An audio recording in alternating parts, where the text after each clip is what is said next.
Pinasaya na naman ng mga kumares ang Team Jora fans dahil sa pagbahagi nila ng kanilang bonding.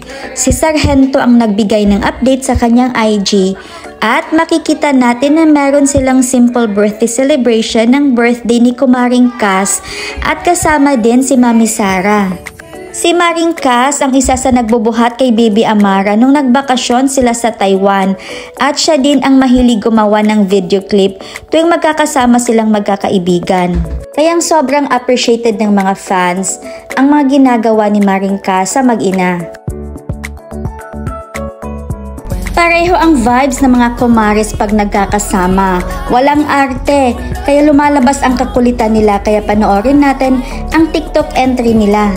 Ngayong nagsisimula na ang PVL, ay madalas na nating makikitang magkakasama ang mga kumares, lalong-lalo na sina Mami Sara at Jovelyn Gonzaga.